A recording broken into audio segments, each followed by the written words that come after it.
Hello everyone, চলো হোটেলে পৌঁছে তোমাদের ভিউটা দেখিয়ে দিয়েছিলাম। আর সকাল সকাল আমরা রেডি হয়ে নিয়েছিলাম। আর রেডি হয়ে চান ফান করে নিয়ে আমরা গিয়েছিলাম পঞ্চলিঙ্গেশ্বরের মন্দিরে, যেটা পাহাড়ের কোলে অবস্থিত। পাহাড়ের ওপর হাঁটতে হবে, পাহাড়ের ওপর উঠতে হবে।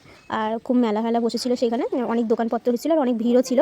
আর দেখো এইখানে এই সিঁড়িটা হচ্ছে 500টা সিঁড়ি আছে, কিন্তু আমরা গুনিনি কটা সিঁড়ি আছে। সবাই বলছিল 500টা সিঁড়ি আছে। আর দেখো ঝর্ণা পড়ছে, বেশ খুব সুন্দর লাগছিল। আর এই 500 সিঁড়ি ভেঙে আমরা উঠে গেছিলাম পঞ্চলিঙ্গেশ্বরের মন্দির। যেই মন্দিরটা হচ্ছে 5টা শিবলিঙ্গ আছে, কিন্তু সেইটা দেখা যাবে না, সেটা এক ঝর্ণার ভিতরে অবস্থিত, মানে ঝর্ণার মধ্যেই আছে। এখানে চলো ঘন্টা বাজিয়ে জয় বাবা ভোলেনাথ বলে এগিয়ে চললাম। এখানে মন্দিরে পূজা হচ্ছিল, সবাই যাচ্ছিল পূজা পাঠ দিয়ে। আমরা পঞ্চলিঙ্গেশ্বর মন্দিরটা ঘুরছিলাম। ওটা শিবলিঙ্গগুলো ঝর্ণার ভিতরে আছে, সেটা দেখা যাবে না, তোমাদের দেখাতেও পারবো না। এখানে এমনি আদার শিবলিঙ্গ ছিল যেগুলো পুজো হচ্ছিলো এমনি নর্মালভাবে। আর পঞ্চলিঙ্গেশ্বরের মন্দিরটা আমি দেখিয়ে দিলাম তোমাদের ঘুরিয়ে ঘুরিয়ে। আর এই ঝর্ণাটার মধ্যেই আছে শিবলিঙ্গ, ভিতরে অবস্থিত 5টা ছোটো ছোটো শিবলিঙ্গ, যেটা স্পর্শ করতে হবে, সেটা হাত দিয়ে দেখা যাবে। চলো আবার নেক্সট ব্লগে আরও দেখাবো। টাটা।